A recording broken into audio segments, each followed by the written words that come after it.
Here are the Canyon School District tools for planning and implementation.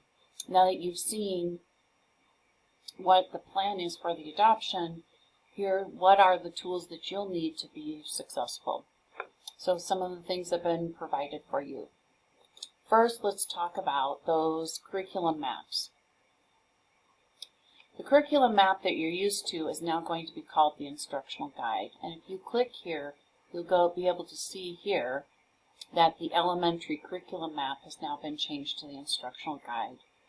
The reason for that is that a curriculum map contains these three things. It's a piece of what would be an instructional guide. So we have the scope and sequence, pacing, and standards still represented, but we also have in our instructional guides things like routines, the close reading routine. We also have the think, discuss, read, write, share routine. We have a decodable routine. We have how to access complex text portions in there. We also have best practices like our instructional priorities. We also have systems and frameworks like our assessment system and how that is designed and what your benchmarks are. You have your frameworks like standards-based grading and what you should be doing with standards-based grading and what your report card looks like. We also have things like policies, like a homework policy for best practices. And so those components are all in your instructional guide. Today, or during this Canvas course, you will be getting the scope and sequence, the pacing, and the standards, the curriculum map portion of the instructional guide. But in the instructional guide itself, probably won't be out until close to the 1st of August. So you'll look for that to be changed here so that you can see all the updates with these other things like routines, best practice, and system and frameworks. Let's start then with our first tool that's been developed in that portion of the instructional guide. This is your literacy block. So here if you look at the 3rd grade and you click on 3rd grade, you'll see this document pop up. You see that you have foundations and the range of time, what the skills and standards are, and then what components or what tool you'll be using to teach that. For your literacy component of language, reading, and writing, what your time allocation is, then you'll be using Wonders for that portion. Here you'll see this dotted line. The reason that you have a dotted line is to show that you will have about 45 to 50 minutes where you are reading. But then you will have another 30 or so minutes where you are doing some writing. So they're actually embedded writing and there's extended writing.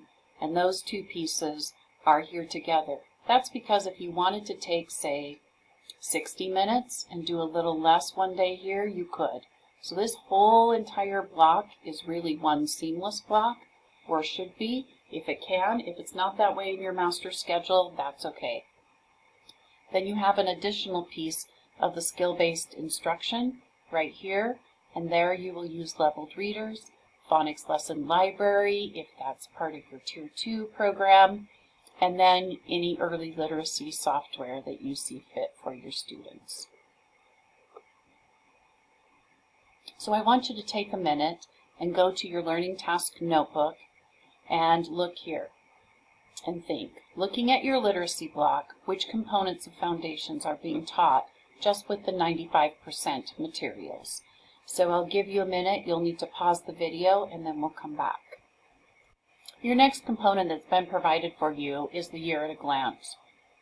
Here you see 3rd grade represented, and if you were to click here, you would see this document in its entirety.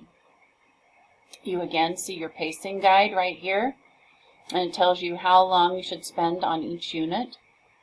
You have your phonics pieces and word analysis that are from the 95 Phonics Core program. You also have your standards that are outlined that you will have from Wonders. In Wonders, in every single text set, you will go through all of the reading standards. So if you're doing literature, you will do it with the literature piece of text, RL. If you're doing informational text, you'll do it with the RI standards. And so you will always be using standards 1 through 3 on your first read, when you talk about what does the text even say? Can you retell the text? In standards 4 through 6, you'll be looking at how did the author use words? What kinds of figurative language is there? How does the text work? Does it have flashbacks? What other kinds of crafts and structure did the author use? Then on the third read, you will be talking about what does the text really mean? Does it inspire me to do anything? Does it help me to understand another perspective?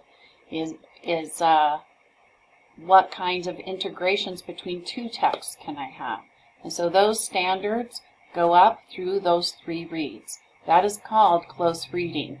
And since you're doing that with all your text, that's why those comprehension standards are lined out the way they are. The writing focus comes from wonders. The key language use is aligned to the writing focus. And then you'll also notice your testing window is aligned to your 2 units and what your district-wide standards-based assessment is going to be for each unit. When you use the unit pacing, in grades 2 through 5, the unit pacing is the same.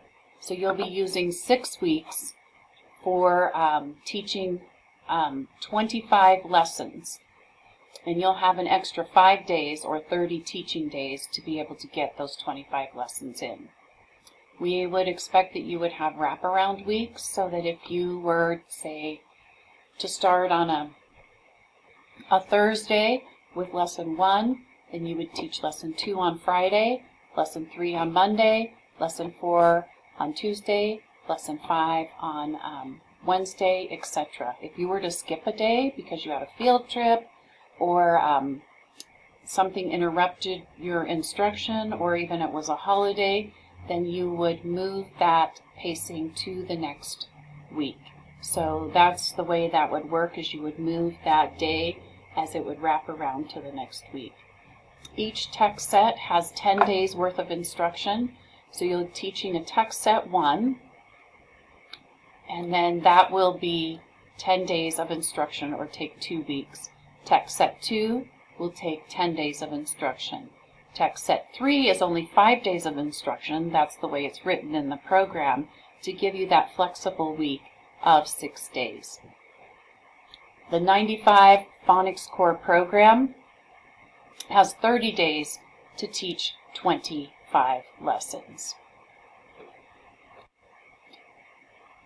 You now have, this 10-day plan, because we're going from large to small.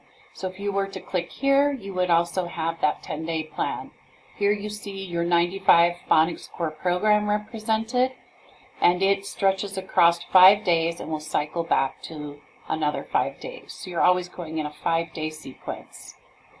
When we go to the Wonders piece, you have lessons that are 10 days, and if you notice here, you have a little more on lesson 1, and then lesson 2, and then you have 4 days here to do your anchor text or your main selection. 2 days to do a paired text, and then 2 days here that is a little more flexible as you are assessing what kids know, show your knowledge, your progress monitoring. You might be expanding their vocabulary and working on their flexible writing time.